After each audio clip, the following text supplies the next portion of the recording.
I knew something was wrong the moment my son slid that neat blue folder across my kitchen table and said, too softly, "Sign it, Mom. It's just for medical papers." People don't lower their voices unless they're hiding something. And my Gavin. He only spoke that gently when he wanted something he had no right to ask for.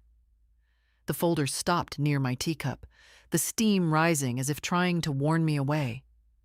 I was still in my house dress, the one with faded yellow flowers. My hands smelled faintly of dish soap, ordinary things, safe things. But this folder, no, it didn't belong in an ordinary morning. I pushed my glasses up the bridge of my nose and opened it.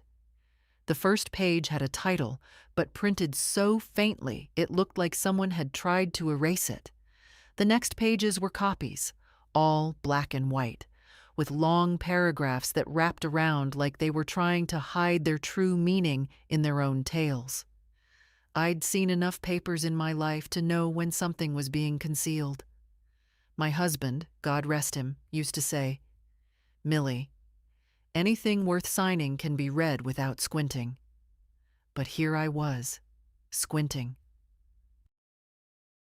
Gavin stood by the fridge, pretending to check expiry dates on things he never cared about. He wasn't even looking at me. That told me more than any of the pages in that folder. "What's this for?" I asked quietly.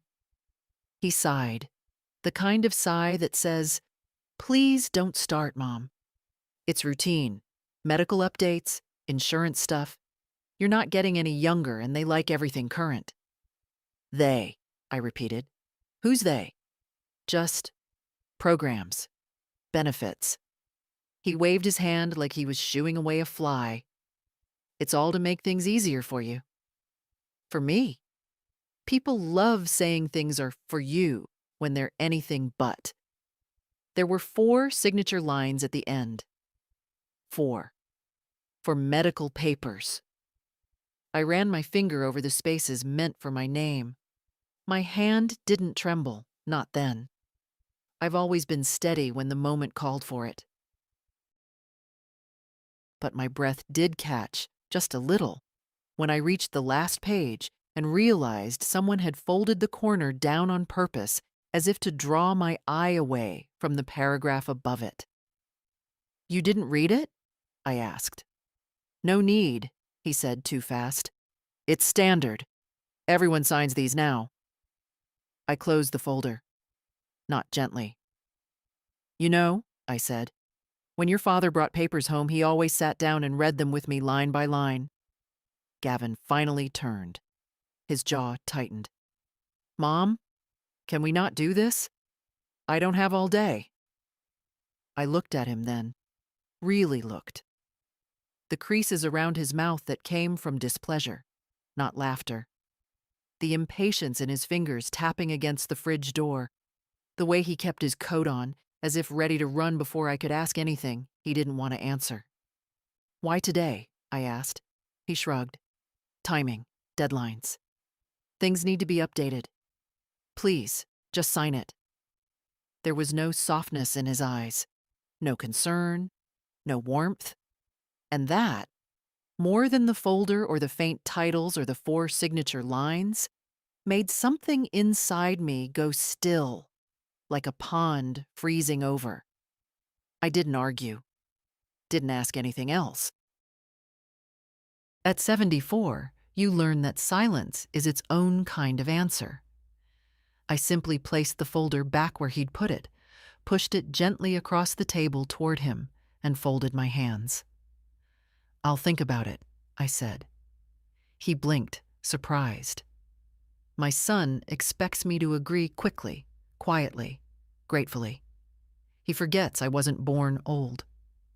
"You don't need to think." "I'll think," I repeated, and that was the end of it. His mouth tightened, but he nodded. Took the folder. Left without finishing the tea I'd made for him. The door closed harder than it needed to. When the house grew still again, I sat alone at the table. The steam from my cup had faded. The chair he'd sat in still held the shape of someone who had already made decisions about my life without asking if I wanted any part in them. I knew then, this wasn't over. Not by a long mile. The morning after Gavin brought those papers, I moved slower than usual. Not because of age, though my knees did their usual complaining, but because the house felt different, as if it were listening, as if it too had heard something it didn't like. I made my way through the kitchen, touching surfaces out of habit.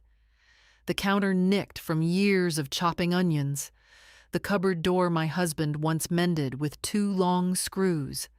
I know every inch of this place. I've cleaned it, repaired it, protected it. And yet yesterday, for the first time, the house felt like it wasn't entirely mine anymore. Strange how a single folder can do that. I opened the back door and stepped onto the porch. The air was cool, carrying the smell of damp earth. Mrs. Calder's old beagle barked across the yard, the same bark he's had for as long as I can remember. More wheeze than sound. I raised a hand to her. She waved back, her movements slow, careful. "You're up early," she called. "A bad night's sleep," I said. She didn't pry. That's something about old women. We don't interrogate each other's pain. We recognize it by the way someone stands, the way someone holds a mug, the pauses between words. We just nod and let the person keep their dignity. I shuffled back inside, made myself oatmeal, and ate half of it before stopping. My eyes kept drifting to the spot on the table where the folder had rested. It was clean now, wiped down, but I could still see it there. That neat blue cover, those pages pretending to be harmless. When my husband was alive, he handled papers. I handled everything else. But after he died, I learned to read contracts well enough. I had to. Funeral homes love to slip in fees. Doctors love disclaimers. Insurance companies love small print. And I've lived long enough to know when someone says, "Don't worry about the details," you start worrying. By 10 o'clock, I'd cleaned the kitchen twice, watered the 2 plants that didn't need watering, and reorganized the same drawer 3 times. Old nerves return in strange forms. Finally, I sat down, pulled the teapot closer, and admitted to myself what was really gnawing at me. It wasn't the papers, not truly. It was how easily my son had expected me to sign. I raised that boy. I carried him when he was feverish, sat through his sulking years when he slammed every door in the house. I worked double shifts when his father got sick, just so he could have the shoes he wanted, the ones with that ridiculous logo. I never once asked for anything back, not even gratitude. Parents don't, not really. But yesterday, something ugly flashed behind his eyes. Impatience, yes, but more than that, ownership. As if my life were something he'd already counted, arranged, planned. I didn't want to think that.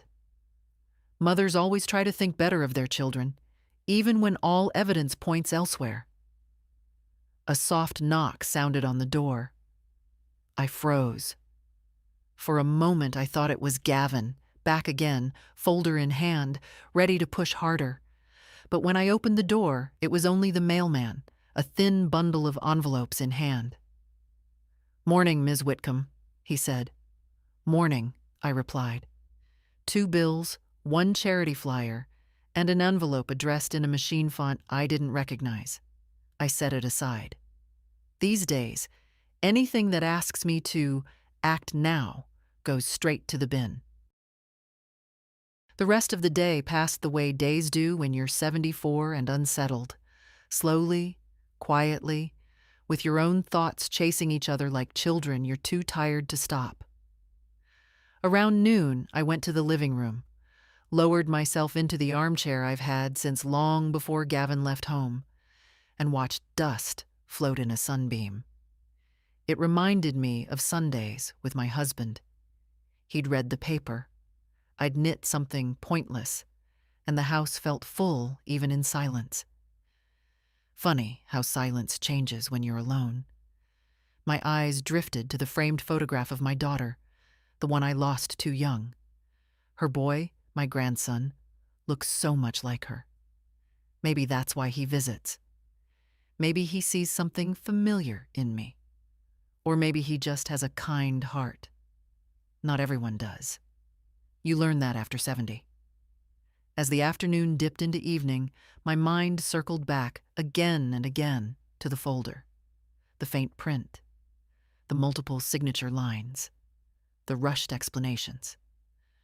A thought crept in, uncomfortable, unwelcome, but persistent. If those papers were harmless, why did my son avoid meeting my eyes? The kettle clicked off, steam fogging the small kitchen window.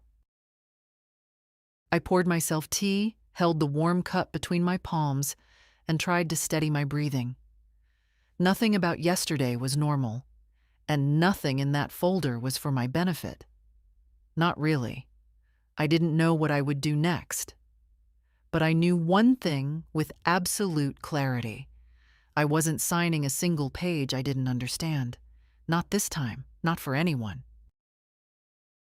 I didn't plan on seeing them that day. I truly didn't.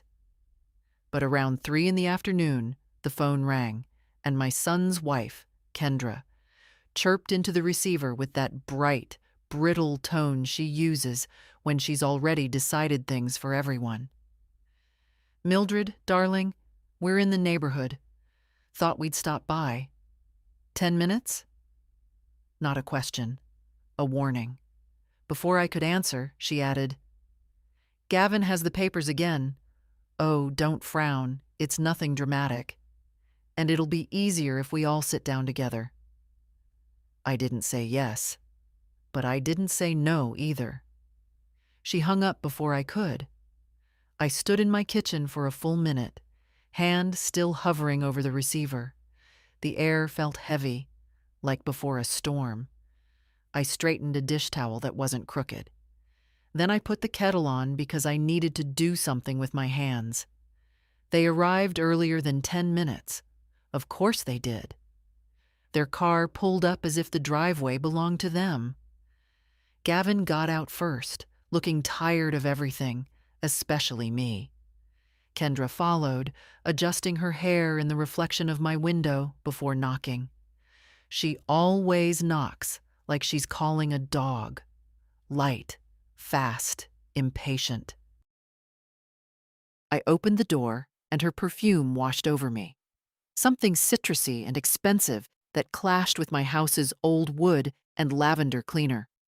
"Mildred," she said, stepping inside before I invited her.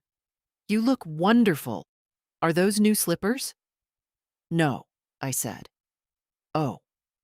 She blinked, the way she does when someone fails to play along. Gavin came in slower, eyes cast around my kitchen as if inspecting structural faults. The blue folder was under his arm again, slightly thicker this time. I noticed.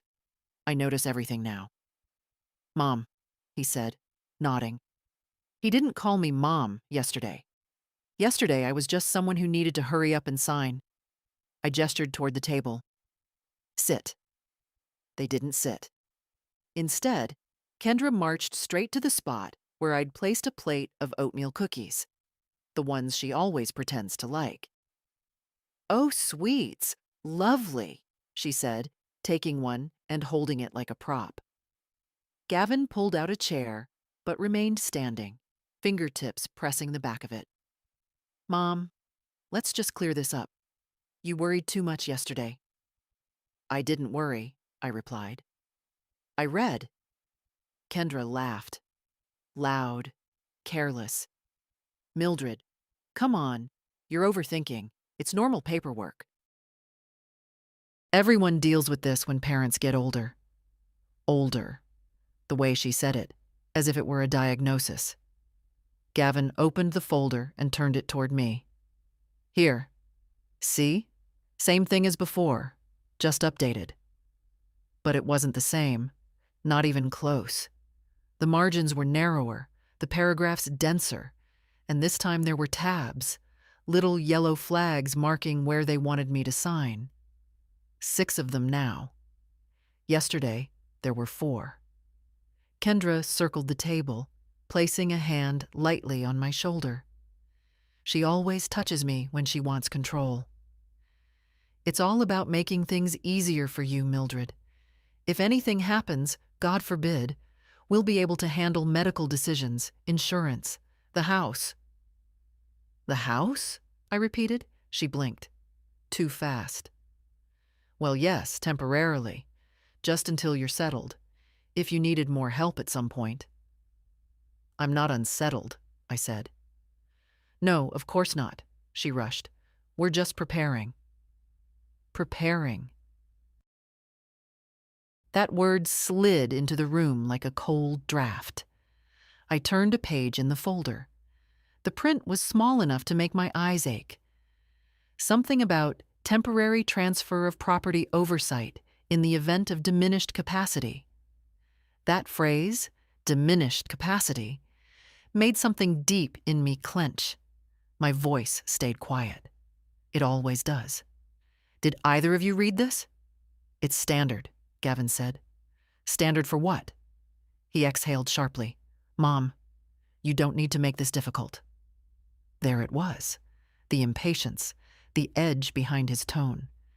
As if my caution was an inconvenience, as if my life were an administrative form he needed filed by 5 o'clock. Kendra glanced at him, then leaned closer to me. Her smile was soft, like a nurse trying to coax a confused patient. We just want to help. Your health hasn't been perfect lately, and these decisions, they're complicated. But you trust us, don't you? Trust. The word felt foreign in my own kitchen. I trust what I can read, I said. I pushed the folder slightly away. Just an inch, but you'd think I had thrown it. Gavin's jaw tightened. Mom, sign it, please. And I saw it clearly, the shift behind his eyes. Not worry, not care, urgency. Pressure. Something he needed from me that he didn't want to explain. Kendra stepped back, folding her arms. Her sweetness slipped, just a little. If you won't sign, Gavin can't finalize the arrangements. We're trying to ensure you're comfortable. Comfortable, I repeated. Where? Silence. Not long, but long enough. Gavin stared at the table. Kendra looked at the ceiling. My heartbeat slowed in that strange way it does when you recognize a truth before anyone says it. I stood. I'll review this, I said calmly, alone. Kendra laughed again, but it wasn't laughter anymore. It was disbelief. You can't understand those kinds of documents without help. I understand more than you think. They exchanged a glance, a silent argument, a flicker of something sharp between them. Then Gavin snapped the folder shut. Too hard. Fine. We'll come back tomorrow. They left as abruptly as they'd arrived, their footsteps echoing down my porch steps like a retreating verdict. When their car finally backed out of my driveway, I sat at the table again. The indentation where the folder had rested was still visible in the tablecloth. I laid my palm over it. Cold. Flat. Warning me. Whatever they wanted from me, it wasn't kindness, and it wasn't for my comfort. I didn't sleep well that night. My mind kept circling the same thought, steady and cold. If they were so determined to get my signature, the papers weren't for my benefit. And if they weren't for my benefit, then someone else stood to gain quite a lot. By morning, I had made myself a promise. A small one, whispered into the steam of my teacup. I will not be tricked in my own old age. I may bend, but I do not break. Still, promises don't settle paperwork, and there was something I needed to check. I dressed slowly, choosing the warmer cardigan, the one my husband used to say made me look sturdier than I feel. My knees were stiff, but my purpose wasn't. I took my purse, locked the door, and walked to the bus stop. The cold air cleared my thoughts more than any night's rest could. The bank was 3 stops away, a plain little building with tired windows and a flag that never quite caught the wind. I had been going there for more than 40 years. They'd seen me deposit my first paycheck and my husband's last. Inside, the air smelled of paper, toner, and old carpet. A young receptionist smiled at me, too politely, the way young people smile when they're not sure if you'll understand things. "Good morning," I said. "I need to speak to someone about my accounts, my regular clerk, if possible." Her eyes brightened slightly with recognition. "Of course, Ms. Whitcomb. Let me see if Mr. Daly is available." He was. He always is. A quiet man with a square jaw and that odd combination of confidence and caution you find only in people who've handled other people's money for too long. He stood when he saw me. "Good to see you. Please, have a seat. What can I help you with?" I sat, smoothing my cardigan. "I have a simple question. I'd like to know if there are any automatic transactions coming out of my accounts that I did not set up myself." Mr. Daly's eyebrows lifted slightly, not in surprise, more in curiosity. "All right, let me check." He typed for a while, the screen reflecting in his glasses. I watched his expression shift, subtly. But I've lived long enough to notice the small things. "Ms. Whitcomb," he said, clearing his throat, "there are 4 recurring authorizations connected to your checking account. They've been active for 19 months. 19? I repeated. Months? Yes. Set up through digital signatures." I stared at him. "Digital signatures? I don't use digital signatures. I can barely open my own email." He removed his glasses, folded them carefully, a gesture that made my stomach tighten. "I understand. But they're listed as approved under your name. What kind of transactions?" He turned the monitor slightly toward me. "2 monthly transfers to a joint account belonging to your son, Gavin. 1 quarterly payment to a medical insurance provider listed under his home address, and 1 ongoing authorization for a supplemental care management service." Supplemental what? It's a third-party service used for coordinating care for older adults, often associated with long-term planning facilities. The room tilted slightly. Not much, but enough to make the carpet ripple under my gaze. "Are you saying," I asked slowly, "that my son has been receiving money from my account every month without me knowing?" Mr. Daly hesitated. That was my answer. "Ms. Whitcomb," he said gently, "I cannot speak to intent, but the authorizations are active and substantial." "How substantial?" He named a number. My breath stopped, not from the amount, though that alone was enough to make my heart squeeze, but from the realization that came with it. They hadn't just brought me papers to sign. They'd been treating my life as their resource for a long time already. I folded my hands in my lap. They looked older than usual, maybe because they were shaking. "Can I revoke these authorizations?" I asked. "Of course. You have full control. But you'll need to sign a cancellation form here at the branch."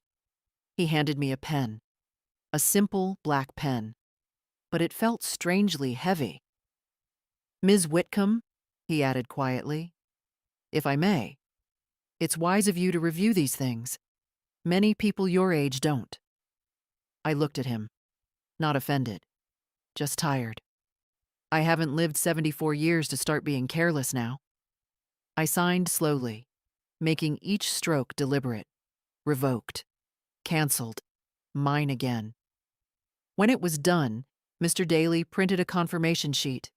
I folded it neatly into my purse, as if it were something fragile.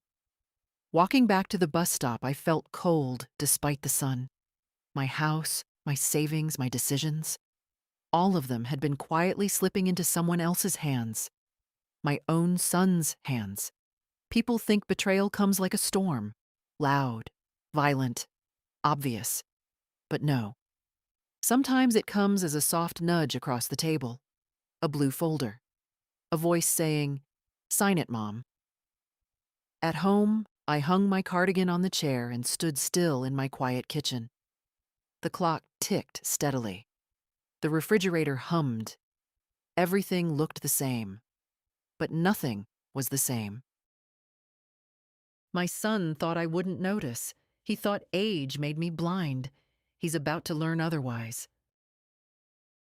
When I got home from the bank, the house felt too quiet, like it was waiting for something to happen. I set my purse on the counter and sank into the chair by the window. My legs ached from the walk, but it wasn't the kind of pain you rest away. It was the kind that comes from realizing the ground under you isn't as solid as you thought. I don't know how long I sat there, but the creak of the front gate finally stirred me. Only one person opens it that gently. Jonas. He doesn't rush inside like his mother used to. He takes his time, respectful of the old hinges. Then a soft knock. "Grandma?" "It's me." I opened the door, and there he stood, tall, awkward, wearing that same earnest expression I always loved. 19 is a strange age, the body nearly grown, the heart still soft. "I brought you something," he said, lifting a bag. "Groceries. I passed the market." Groceries? From a boy who barely has enough for textbooks. My throat tightened. "You didn't have to, sweetheart." "I know," he grinned, "but I wanted to." He stepped into the kitchen, placing the bag on the table like it was something delicate. Fresh apples, bread, a jar of the honey he knows I like. Small things, but chosen with care, the way people choose when they aren't trying to impress or manipulate. "Are you all right?" he asked. "You look tired." I hesitated. I never wanted him to carry burdens that weren't his, but his eyes, his mother's eyes, had a way of drawing truth out of me.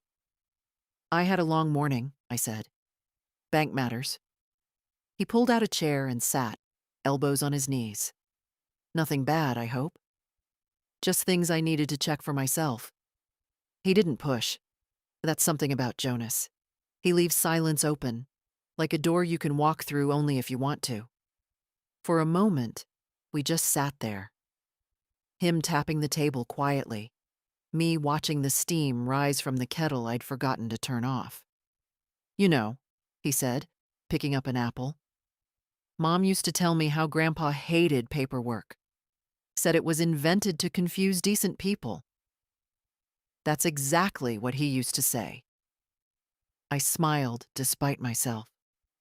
He'd glare at every contract like it had insulted him personally. Jonas laughed, soft, warm, and something loosened in my chest. This boy reminded me of the days before all the disappointment settled in. He looked around the kitchen, then back at me. "Grandma, has my uncle been bothering you about anything?" Direct, unexpected, but not rude. "What makes you ask that?" "He called my mom yesterday," Jonas said. "She seemed off. And today he called me too, asking if I'd been to see you, like he was checking up on something." I blinked. Gavin hadn't spoken to Jonas in months, not unless he needed to borrow a ladder. "What did he say?" I asked.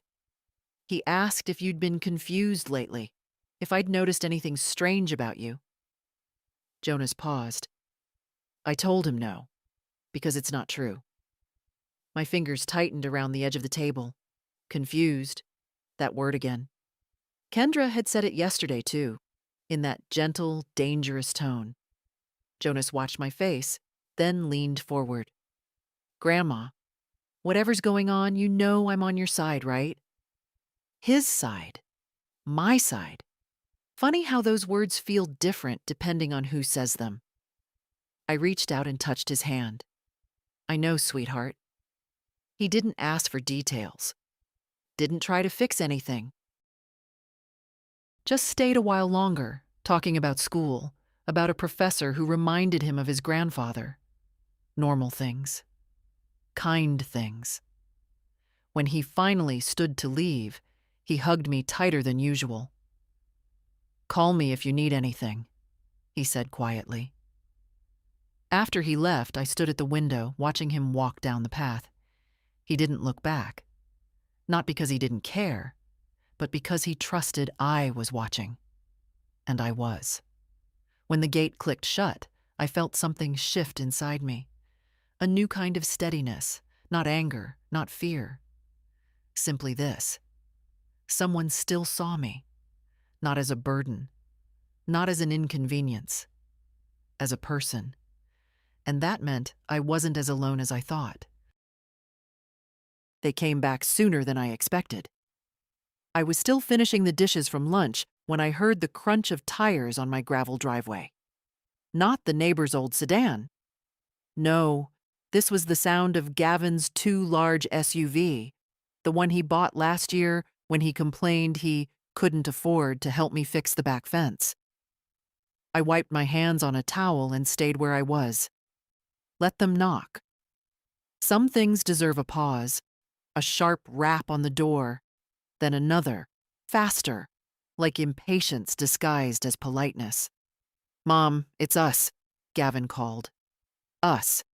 That meant trouble. I opened the door just wide enough. He was holding the blue folder again, only now it was thicker, swollen like something overstuffed and dishonest. Kendra stood beside him with that strained smile she wears like a mask too tight for her face. "We really need to go over this today," Gavin said, pushing the folder forward as if offering a peace treaty he didn't intend to honor. "I told you," I replied. "I'm reviewing it." "That was yesterday," he said. His voice had lost the softness entirely. "We've updated everything.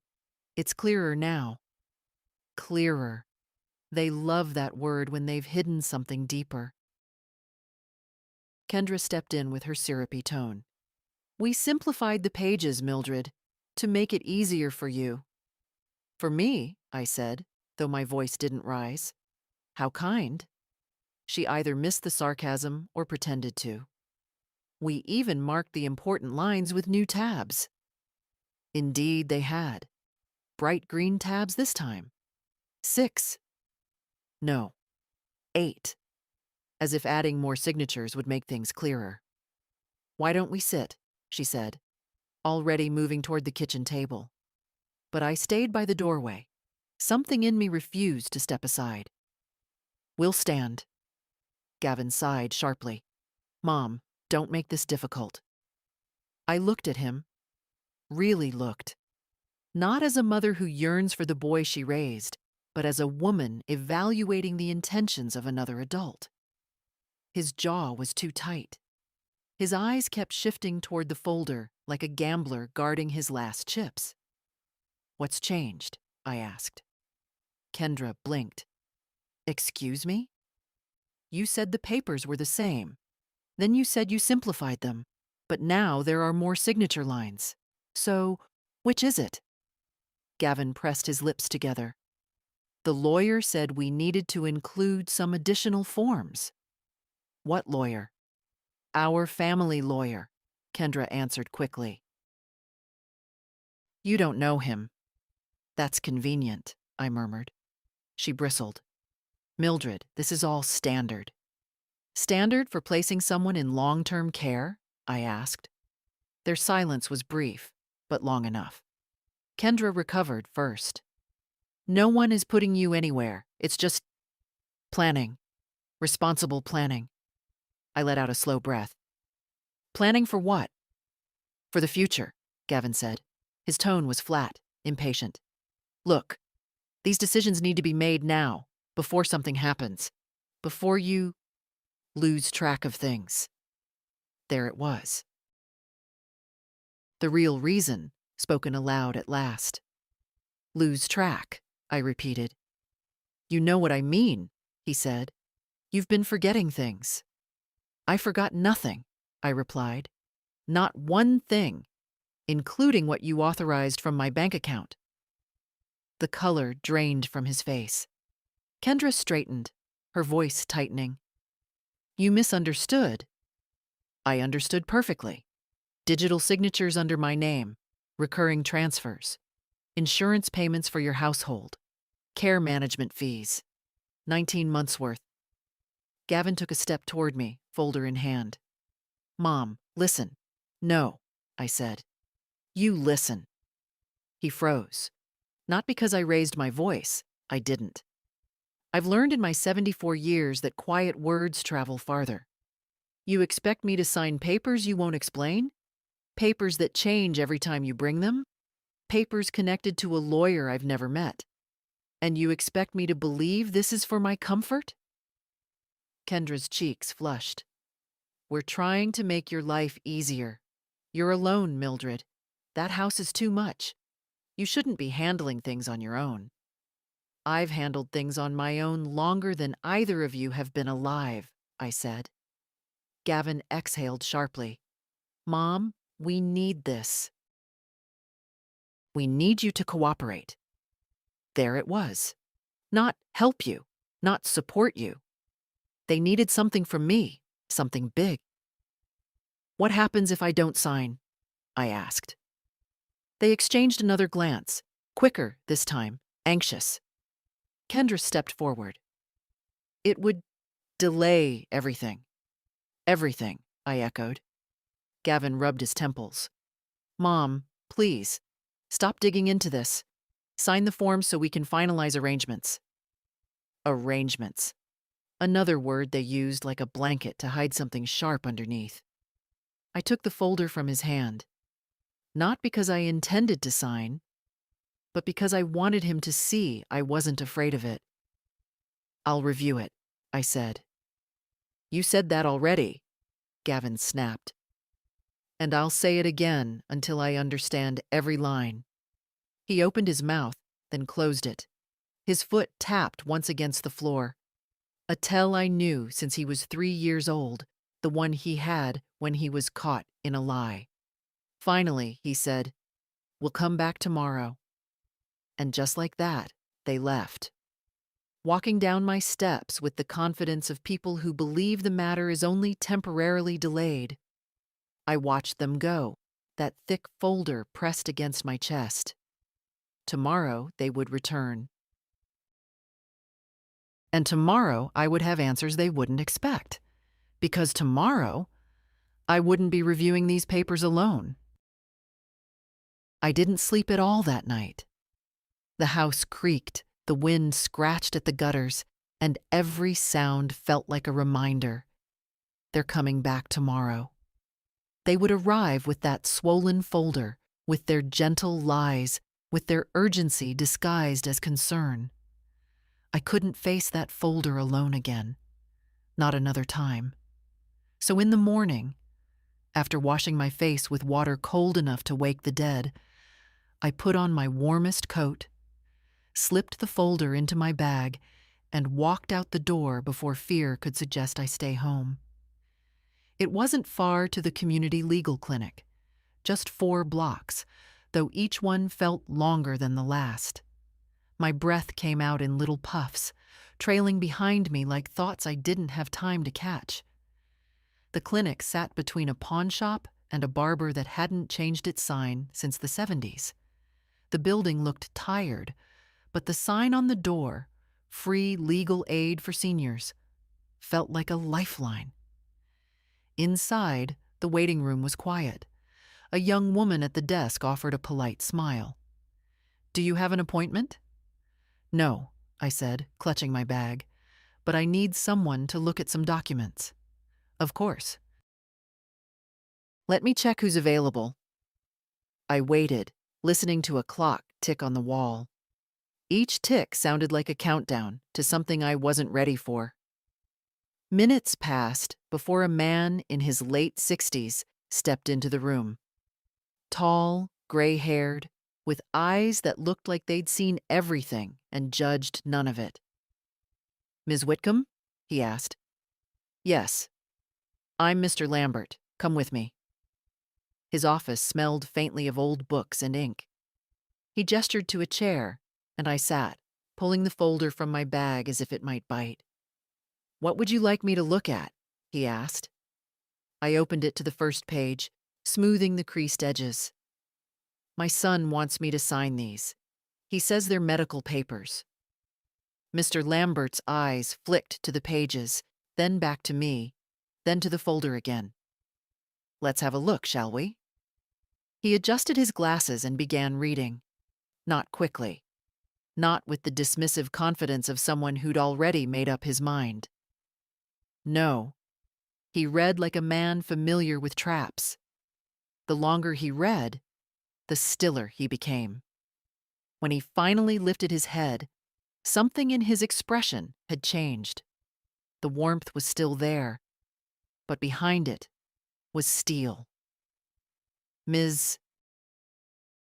Whitcomb," he said carefully, "may I ask, did your son explain these documents to you?" "He explained nothing," I replied. "Just said they were routine." "They are not routine." His tone was gentle but firm, not in the slightest. I folded my hands in my lap to keep them from trembling. "Tell me plainly, what are they?" He tapped the top page. "This first section grants your son durable power of attorney, full control over your finances, assets, and legal decisions." My throat tightened. He turned to the next. "This one allows him to place you in a care facility of his choosing without requiring your explicit consent at the time." My breath stilled. "The third authorizes temporary transfer of property management, which in practice means your home could be sold or refinanced without you signing a thing." He flipped to the last page, tapping the green tab. "And this final signature? It confirms that you acknowledge all of the above and waive the right to dispute decisions made on your behalf." For a moment, the room was utterly silent. Even the clock seemed to stop ticking. I stared at the papers. Those tiny letters, those polite phrases, those clean margins, all pretending to be benign. They were wolves wearing hospital gowns. "My son said it was to make things easier," I whispered. Mr. Lambert's voice softened. "Easier for whom?" I swallowed hard. "For him." He closed the folder gently and slid it back to me. "Ms. Whitcomb, if you had signed these, you would have lost control of your home, your savings, and your freedom. All of it. You would be vulnerable. Vulnerable." The word sat heavy on my chest, but underneath the heaviness, something else began to grow. Not anger, not yet. Clarity. "What should I do?" I asked. He folded his hands. "Do not sign anything they bring you, not one page. And if they pressure you again, you come straight back here." I nodded slowly. "They're coming tomorrow." "Then tomorrow," he said, "you will be ready." When I left the clinic, the cold air hit my face like truth. I walked home with the folder clutched tight under my arm, not because I feared losing it, but because now I understood exactly what it was. Not paperwork, not planning, not help. It was a trap, set by the two people who should have protected me. But they underestimated something important. I may be 74. I may move slowly. I may forget where I put my glasses. But I do not forget who I am, and I do not go quietly. The walk home from the clinic felt longer than it should have. My legs were steady, but my mind my mind kept replaying Mr. Lambert's voice. You would have lost everything. Funny how a stranger can say a thing so gently, and it still hits like a blow to the ribs. When I reached my porch, I stopped with my hand on the railing. The paint was peeling in one spot. I'd been meaning to fix it for months. My husband always kept this porch spotless. I stood there for a moment, letting my fingers rest on the chipped wood. Look at me now, I whispered to him. 74 and nearly walked into a cage I didn't see. Inside, the house felt different again, but not like yesterday. Yesterday, it felt invaded. Today, it felt like it was standing with me, waiting for my next move. I put the folder on the kitchen table, not in its old spot. No, I placed it right in the center. A wounded thing laid bare. I stared at it a long time, arms folded, kettle humming softly behind me. If I had signed once, it would have been over. A single pen stroke, and my life would have slipped into my son's hands like sand through fingers. How easily trust can be betrayed. How quietly. I made tea, but I didn't drink it. Just held the cup, letting the warmth settle into my palms. My breathing slowed. My thoughts straightened. They would come tomorrow. Confident. Prepared. Expecting me to yield the way I always had. But something had changed. Not in them. No. They'd been like this for a long time. The change was in me. I pulled out my notebook, a small, worn thing with a cracked spine. I opened it to a clean page and started writing. Not sentences, just facts. Straight lines of truth. Recurring transfers. Insurance tied to their address. Care facility authorization hidden in paperwork. Power of attorney disguised as medical form. Refusal to explain. Urgency. Pressure. Lies. The page filled fast. I didn't need to embellish. Facts speak for themselves. When I finished, I laid my pen down and exhaled. Writing it out stripped the fog from everything. It all looked so plain, so predictable. People show you who they are long before you ever believe them. The afternoon light shifted in the window.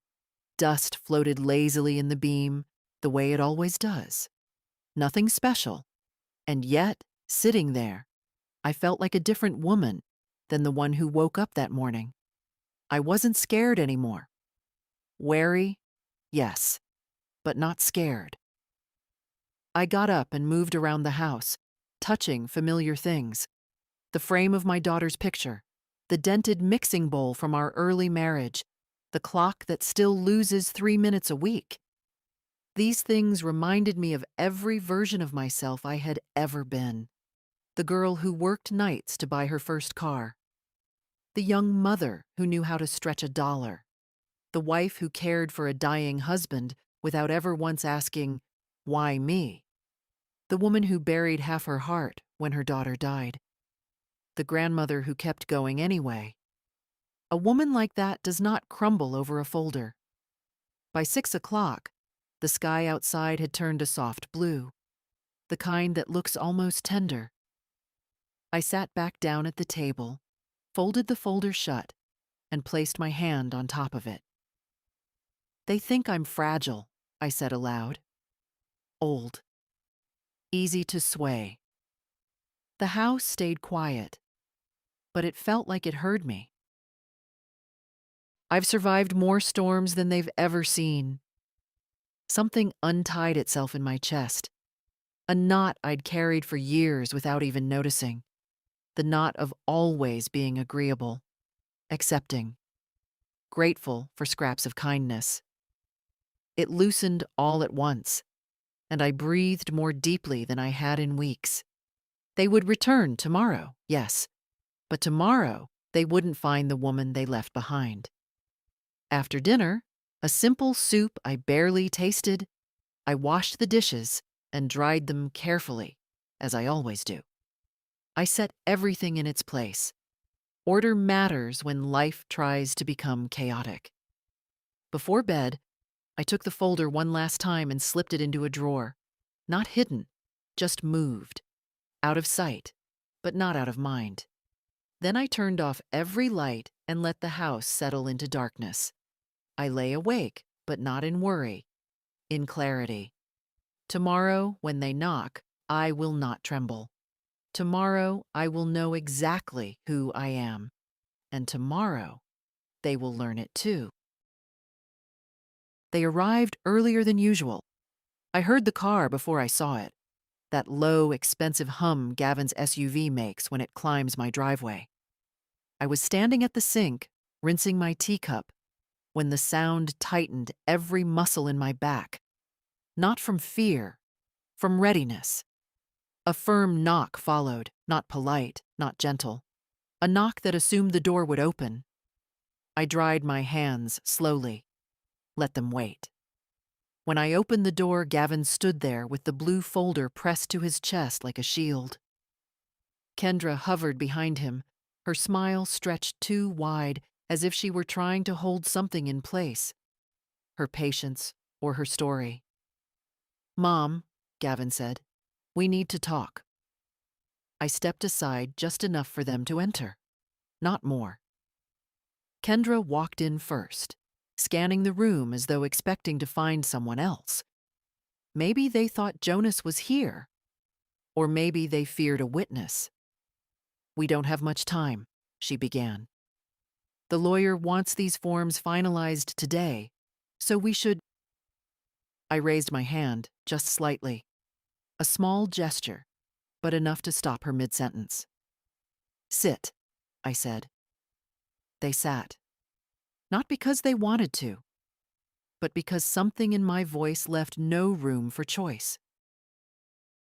I took my seat opposite them. No cookies on the table, no tea. This wasn't a visit. This was a reckoning. Gavin tapped the folder once, then pushed it toward me. "Here. Everything is updated, simplified, and clarified. You can sign at the marked tabs." "Clarified," I repeated. "Interesting word." "Well," Kendra rushed in, "after yesterday, we realized the language might have been confusing, so we—" "I wasn't confused," I said calmly. "I asked direct questions. You avoided them." A flicker of irritation crossed her face before she smoothed it away. "Mom," Gavin sighed, "why are you making this harder than it needs to be? We're trying to help you. You're alone in this house. You need support. Professional support." There it was again. Support, the word they used when they meant control. "I visited the legal clinic yesterday," I said quietly. They froze. Not dramatically, not with gasps. No, it was smaller than that. A tightening around the eyes, a shift in posture, a brief, sharp breath. "You went where?" Gavin asked. "I had someone review the documents." Kendra's lips parted, then closed again. She looked at Gavin, waiting for him to speak first. "And what exactly did they tell you?" he asked, voice too controlled. I opened the folder gently, turning it so they could see their own tabs glowing bright green. "That these papers would give you control over my finances, my property, my medical decisions, my home, and ultimately, my freedom." Gavin exhaled through his nose, like someone bracing for an argument. "Mom, that's an exaggeration." "No," I said. "It's the plain truth written in small print." He leaned forward, palms on the table. "You don't understand how complicated things get when people your age decline. It's better to put things in place now, before it's too late. We're trying to protect you." I didn't blink. "From what? Myself?" Kendra shook her head quickly. No, of course not. We just worry." "You worry?" I said, soft but sharp. "Then why didn't you worry when the roof leaked for 3 months? When I had my episode last winter and sat alone in the emergency room? When I stopped driving and no one even noticed?" Silence. For the first time, real silence. Kendra stared at her hands. Gavin stared at me, jaw tightening, a muscle twitching near his temple. I revoked the bank transfers, I added. His head jerked up. You did what? I canceled every authorization, every signature you arranged, every payment taken in my name.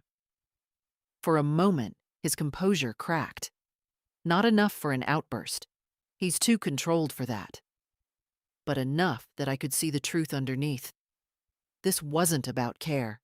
This was about loss. His loss, not mine.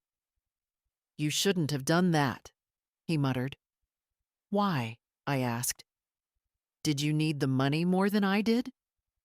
He looked away. That was answer enough. I closed the folder and folded my hands over it. You brought me papers that could have erased my voice from my own life. And you expected me to sign because I am old, because I move slowly, because you think age makes a person blind. Gavin's face tightened. That's not fair. No, I said. Fair would have been honesty. Kendra finally spoke, her voice thin. So, what happens now? I took a breath, steady, grounded. What happens now, I said, is that I do not sign anything I don't understand, and you do not bring documents into my home without explaining them fully. Gavin opened his mouth to argue, then shut it again. His shoulders dropped. Not in acceptance, but in defeat laced with anger. We'll talk later, he said stiffly, rising from the chair. No, I replied, standing too. We'll talk when you come with truth instead of tabs. He hesitated in the doorway, as if waiting for me to soften. Then he left. Kendra followed, offering a thin, brittle "take care" that dissolved before it reached the porch. When the door closed, I stood there for a long time, hands pressed against the cool wood. My heart wasn't shaking.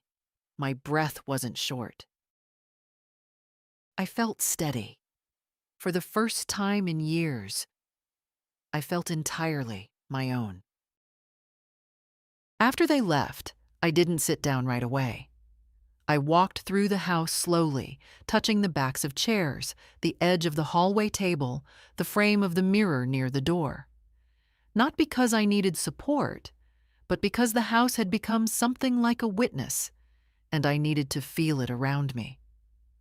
I wasn't angry. Not anymore. Something inside me had settled into a clear, steady place, a place where decisions come without trembling.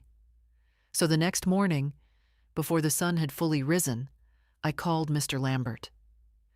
I'd like to come in, I said. Of course, he replied. Bring your documents. I didn't bring the documents they wanted me to sign. I brought something else. My notebook with the list of facts, my will from years ago, and the savings statements I'd guarded like relics. Then I dressed carefully, not fancy, just neat, dignified. A woman who knows what she's doing. The walk to the clinic felt lighter than the day before. The sky was a pale gray, the kind that promises nothing dramatic. Perfect weather for quiet decisions. Mr. Lambert greeted me at the door. His office looked the same, calm, steady, in no rush. I'd like to make some changes, I said, taking my seat. To your will? He asked. To everything, I answered. He didn't show surprise. Good lawyers don't. He simply folded his hands and waited. So I told him. Not dramatically, just clearly. About the transfers I had canceled, about the pressure, about the papers disguised as help, about how long I had been giving things away without realizing I'd been training my own son to expect more and more of what didn't belong to him. I want a new plan, I said finally. One that protects me. And your home? He asked. Yes, I said. Especially my home. It took time. More time than I expected. He explained every term, every clause, every implication. And I listened, not as an old woman who needs guidance, but as a person reclaiming her boundaries. Together we drafted a revocation of all existing powers of attorney, a legal notice that no financial decisions could be made on my behalf without my direct presence, a protective designation that restricted any sale or refinancing of my home, and a new inheritance structure. This last one, I took my time with. My son would expect something. My daughter had expected nothing, and she had left me a boy who visited with groceries and never asked for a cent. I want the house placed in a living trust, I said. For whom? For Jonas, I replied, steady. With protections until he's older, and with the condition that I remain here until the end of my life. Mr. Lambert nodded slowly. And your son? I looked out the window. A truck passed, rumbling low. When it faded, I said, he receives what respect he has earned. Which is? Nothing, I said quietly. There was no triumph in it, no bitterness, just truth spoken aloud. By midday, the paperwork was prepared, neat, clean, unambiguous. Every line explained, every consequence clear. I signed slowly, my hand steady, my breath even. When it was done, Mr. Lambert placed the folder in front of me. Not the blue one from my son, but a plain brown one with my own name written on the tab. You're protected now, he said. Protected. A word I hadn't felt in years. I held the folder against my chest as I walked home. Not like a shield, more like something earned. The house greeted me with its usual quiet. I set the brown folder in the center of the table. Tomorrow, or the next day, they would come again. And when they did, I wouldn't need anger or fear. I would have the truth, and the law, and myself. For the first time in a long time, that was enough. They didn't come the next day. I thought they might. Anger has a way of speeding people up. But no. Silence. A long, stretched silence, the kind that usually comes before a difficult phone call. Instead, they arrived on the third day, just after noon. I saw the SUV through the window, crawling up the drive like something reluctant to face the truth waiting inside. I didn't stand to greet them. I sat at the table with my hands folded, the brown folder resting beside me like a quiet companion. The knock came. Then the door opened before I could answer. Gavin always did assume a certain ownership of this house. Mom, he said sharply, we need to finish what we started. Kendra followed him in, her face pale under her makeup. She clutched that blue folder, thinner today. Perhaps they'd removed the boldest clause, or perhaps they thought I'd softened. Let's not drag this out, Gavin said, pulling out a chair and sitting directly across from me. He set the blue folder on the table with a thud. We simplified everything. There's nothing confusing now. I didn't look at their folder. Instead, I slid my chair in slightly, letting the quiet stretch between us. Before we discuss anything, I said, I want you to tell me the truth. Why the urgency? Why all this pressure? Gavin's jaw tightened. Because it's needed. That's why. Needed for whom? I asked. For all of us, he snapped. You're making things harder than necessary. You think we want to deal with this? We don't. But you're not getting younger, and someone has to be responsible. Responsible.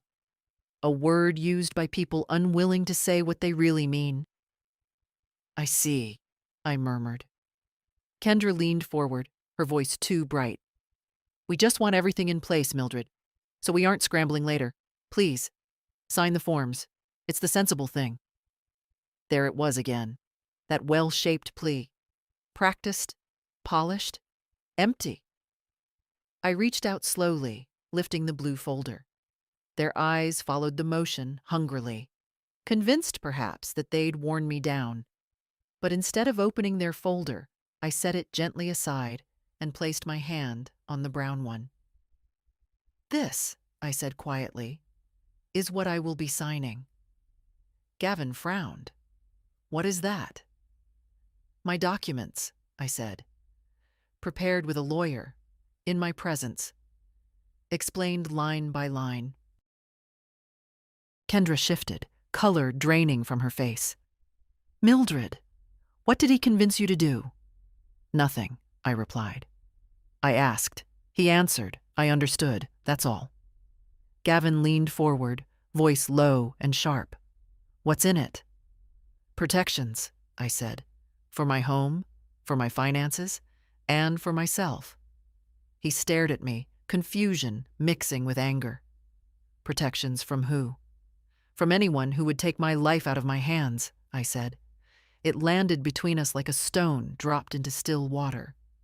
Kendra swallowed hard. "So, you're refusing?" "No," I said, meeting her eyes. "I am choosing." She sank back, hands twisting in her lap. Gavin stayed rigid, as if his body were trying to hold on to the last bit of control. "Let me see that," he said, nodding toward the brown folder. "No," I said softly. His nostrils flared. "You don't trust me." I didn't look away. "I trust your behavior. It showed me what I needed to know." For a moment, none of us moved. The refrigerator hummed. A branch brushed against the window. The house held its breath. Gavin closed his eyes, jaw pulsing. "So that's it," he muttered. "You're choosing a stranger's advice over your own family." "I'm choosing my safety," I said. "My dignity. My voice." He pushed back from the table abruptly, the chair scraping across the floor. "Unbelievable." Kendra stood more slowly, her eyes shining with something between fear and resentment. "If anything happens," she said, "don't say we didn't try to help." "You didn't try to help," I answered. "You tried to take over." She flinched. Gavin reached for the blue folder, stuffing it under his arm like a defeated soldier gathers his gear. At the door, he paused, his back stiff. "This isn't over," he said. "For me," I replied quietly, "it is." He left without another word. Kendra followed, not looking back. The door shut softly. So softly it surprised me. I sat there a long time afterward, my hand resting on the brown folder. No shaking, no doubt. Just a calm so deep, it felt like it reached all the way down to the girl I used to be. I had expected this moment to feel like a battle. Instead, it felt like finally breathing. They didn't stay away for long. I knew they wouldn't. People don't abandon what they believe they're entitled to. And my son, he believed many things about me, about this house, about what the future should look like. For him, not for me. 2 days passed in a strange stillness. No calls, no knocks, just an absence thick enough to notice. I used the time well, organizing papers, labeling folders, placing copies of everything in the drawer where I keep important things. I moved slowly, but not uncertainly. There's a difference. On the third evening, as the sun dipped low and cast long shadows across my kitchen, I heard the gate click open. Firm steps on the path. Only one set this time. Gavin. He didn't knock. He opened the door and stepped inside like a man entering his own property. "Mom," he said, breath tight, "we need to finish this."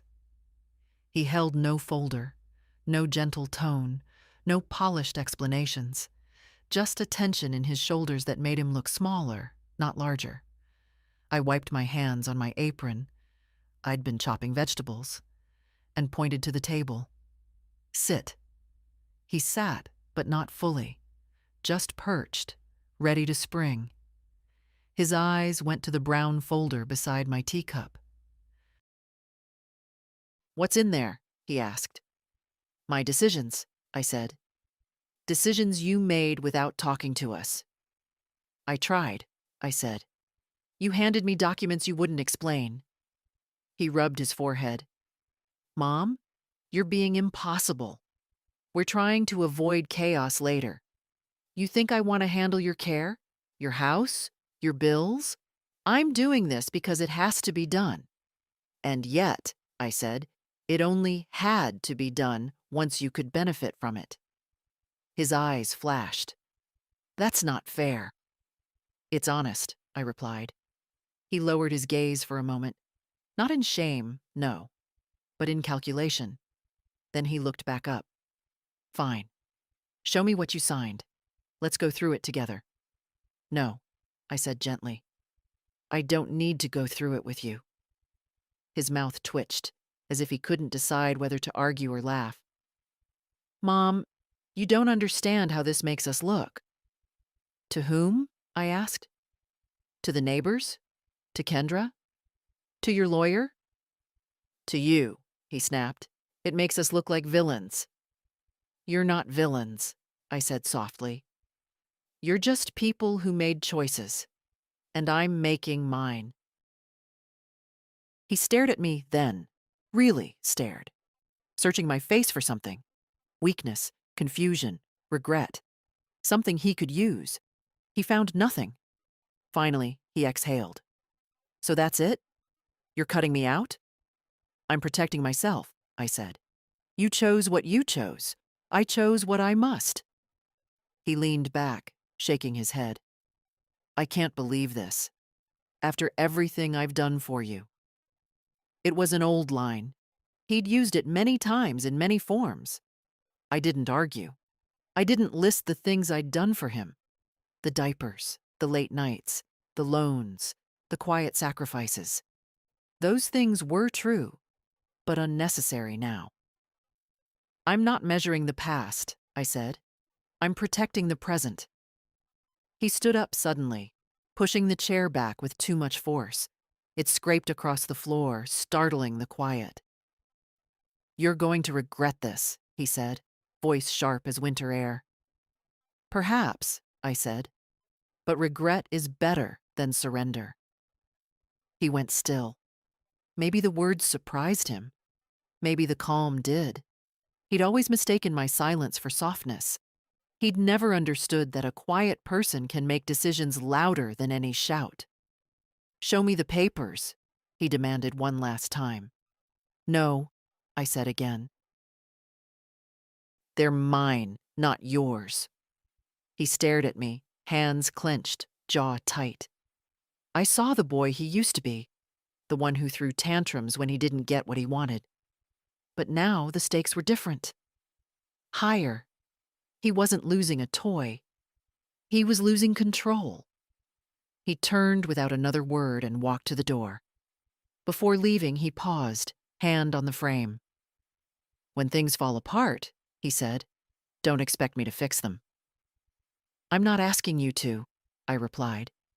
He left, the door shutting with a heavy thud. The kind that tries to declare an ending. But endings don't happen with slammed doors. They happen in quiet rooms, with steady breaths and choices made alone. I sat back down, resting my hand on the brown folder. No trembling, no doubt, only truth. And truth, once spoken, doesn't unspeak itself. The next morning was strangely bright. Too bright, as if the sun hadn't been told what kind of week it was stepping into. I sat at the kitchen table with my tea, watching the light crawl slowly across the floorboards. The house always wakes slowly, like an old friend stretching after a long sleep. I needed that calm before whatever would come next. I didn't have to wait long. Just after 10, tires crunched on the driveway again. Not rushed this time. Slow. Controlled. I recognized the cadence. Gavin's attempt at entering a conversation he'd already lost. I didn't stand. I didn't brace myself. I simply folded my hands and watched the front door. He didn't knock. He came in like before, but he didn't move with the same confidence. There was a stiffness in his shoulders, a tightness in his jaw that had nothing to do with anger and everything to do with fear. He stood across from me, not sitting this time. "Mom," he began, "we need to talk." "You've said that many times," I replied. He exhaled hard. "This isn't about the papers anymore." That, at least, was honest. "What is it about?" I asked.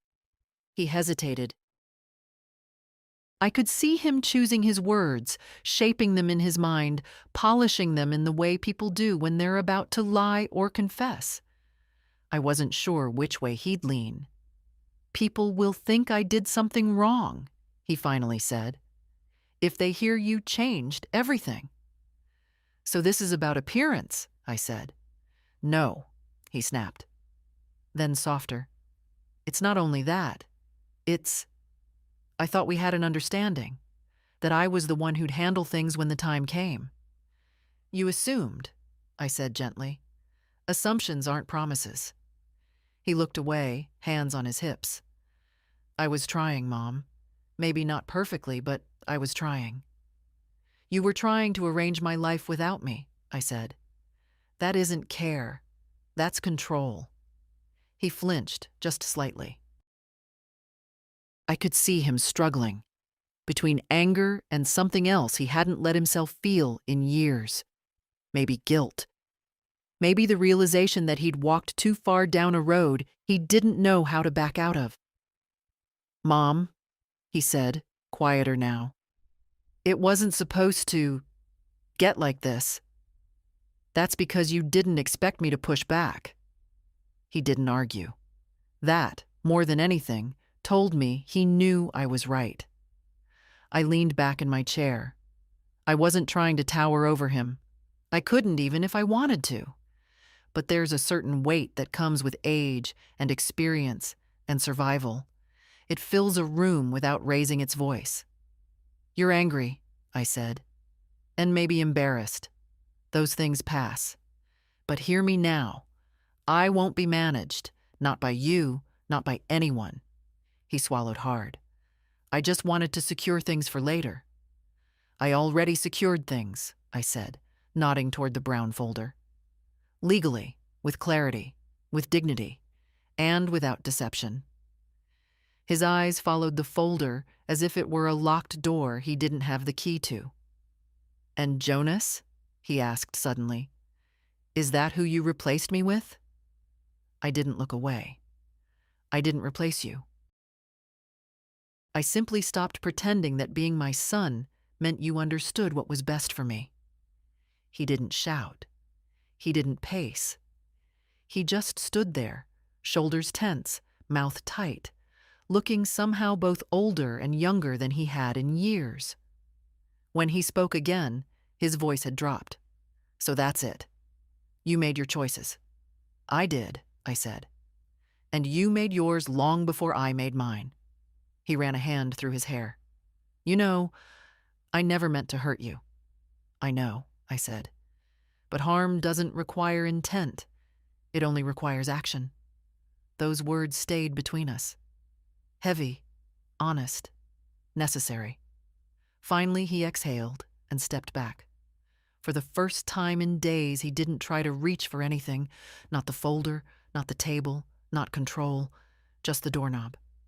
He paused before leaving. "I don't know what you expect from me now," he said. "Nothing," I replied softly. "For the first time, truly nothing."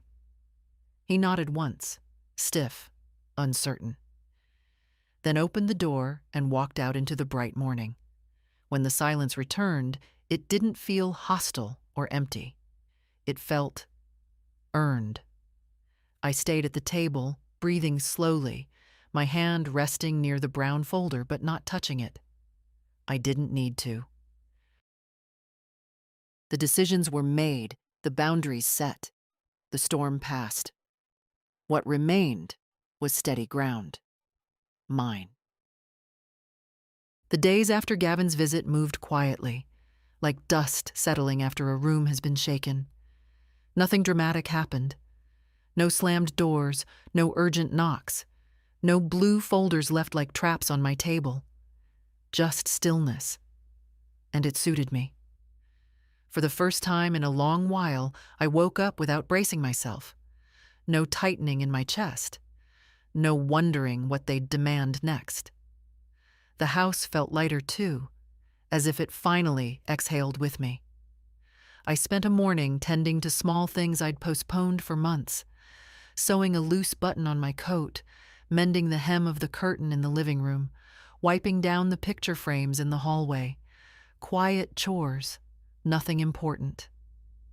But I did them slowly, gently, the way you touch something you're reclaiming. It wasn't until the afternoon that the phone rang. Kendra. She didn't bother with greetings. "Mildred," she said, breathless in that irritated way she gets when life refuses to bend to her plans. "Gavin told me what happened. I imagine he did. This is difficult for us," she continued. "You need to understand how it feels being cut out. It isn't fair." Her version of fair had always meant convenient for her. "You and Gavin made choices," I said calmly. "I made mine." There was a long, thin silence. Then she lowered her voice to that sugary softness she uses when she wants something. "We just want to be sure you're safe, that you're taken care of." I looked around my kitchen. The sunlight on the counter, the teacup drying by the sink, the vase of flowers Jonas brought 2 days ago. Peace in small things. "I am taken care of," I said. "By myself, and by people who act with honesty." She didn't like that answer. I heard her breath catch. "So, you're really doing this? You're really going through with all these changes?" "Yes," I replied. "You'll regret it," she said, and the sweetness snapped, revealing the brittle metal beneath. "Maybe," I said, "but regret will be mine, not something handed to me under a tabbed page." She hung up without saying goodbye. I didn't take it personally. Some people break loudly when control slips through their fingers. Others break quietly, but they break all the same. As for me, I brewed tea and sat by the window, letting the afternoon sun warm my knees. A small luxury. The next day, Jonas visited. He knocked softly, as always, and stepped inside with a grocery bag swinging from his hand. "Grandma, you look different," he said. "How so?" "Lighter," he said, smiling, "like someone opened a window." I smiled back. The boy had his mother's eyes, clear, earnest, never looking past me to something he wanted. We sat at the table, sharing fruit he'd brought. He told me about a project at school, something about architecture and light, how spaces feel different depending on how they're built. He spoke with his hands, animated and sincere, and I found myself thinking, yes, houses hold their stories, and people do too. After a while, his expressions softened. "Mom said Uncle Gavin's been upset." "I know." "Is everything okay?" he asked gently. "Yes," I said. "For the first time in a long while, things are exactly where they should be." He nodded, accepting that without needing every detail. Jonas never pushes. He leaves space for people to breathe. Before he left, he hugged me, a long, real hug, and whispered, "I'm glad you're okay." When the door closed behind him, the house felt full for a moment, not with noise, but with something better: warmth. As evening settled in, I moved through the rooms slowly. I touched the mantel where my husband's picture stood. I traced the stitches on the quilt I made after my daughter was born. I walked the length of the hallway with steady steps. This house has seen grief, yes, and strain, and loneliness. But it has also held laughter, and care, and small, stubborn kinds of love. Now it held something else, too. Something I had forgotten belonged to me. Peace. The quiet kind. The earned kind. Not a single tab or signature could take that away anymore. The morning began with soft rain tapping against the windows. A slow, steady rhythm, like someone gently reminding the world to breathe. I sat at the kitchen table with my tea, listening. Rain has a way of making everything honest. Even thoughts sound clearer under it. I hadn't heard from Gavin or Kendra in nearly a week, not a message, not a knock. They had retreated into their own silence, and I let them stay there. Some distances aren't punishments. They're boundaries.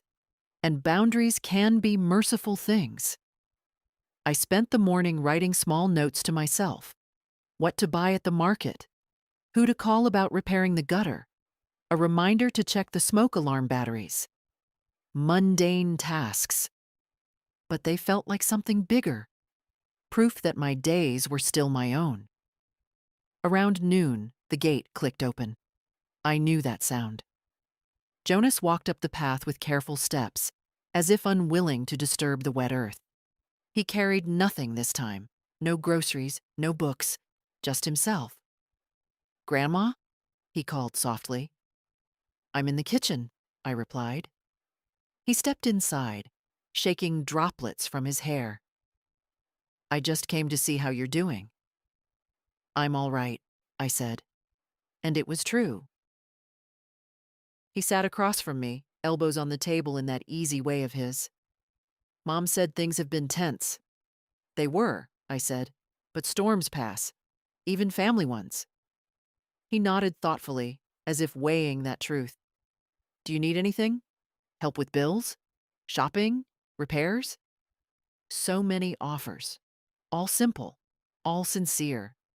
He asked them without expecting a reward. "I'm managing," I said. "But thank you." He smiled a little. "I worry about you sometimes." "That's natural," I said. "But don't let worry steal your own years. You have a whole life ahead of you." He looked down, fiddling with a crumb on the table. "Uncle Gavin thinks you shut him out." "I didn't," I answered. He stepped back when he tried to step too far in. Jonas gave a quiet hum of understanding. After a moment, I reached for the brown folder on the counter. I brought it to the table, opened it, and pulled out a single key on a small ring. The key to the safe in my bedroom. I placed it in front of him. His eyes widened. "Grandma, what's this?" "A responsibility," I said. "Not a gift, and not a burden." "I don't—" I raised my hand gently. "It's not for now. Not for years. Just something to keep safe. I've put documents inside. Instructions, protections, things meant to keep you from being caught in a storm like the one I just weathered." He swallowed, emotion flickering across his face. "You trust me that much?" he whispered. "I trust your nature," I said. "And your kindness. Kindness matters more than blood, more than age, more than history." He looked at the key for a long moment, then closed his hand around it. "I won't let you down." "I know." We sat in quiet companionship for a while, listening to the rain soften against the roof. No tension, no fear, just a shared peace, rare, earned, and deeply felt. When he finally stood to leave, he hugged me gently, carefully, like someone holding something precious. And when the door closed behind him, the house stayed warm. I walked through the rooms slowly. My home, my decisions, my life. Not perfect, not easy, but still mine. Fully mine. I touched the frame of my husband's photograph, then the one of my daughter. "I did all right," I murmured to them, not gracefully, but firmly. In the living room window, the rain eased into a thin mist. The world looked softer, washed clean. Maybe I did too. Growing older doesn't mean fading. Sometimes it means sharpening into someone who finally refuses to apologize for existing. I made myself a fresh cup of tea, sat down, and let the quiet settle deep. I wasn't triumphant. I wasn't victorious. I was simply steady.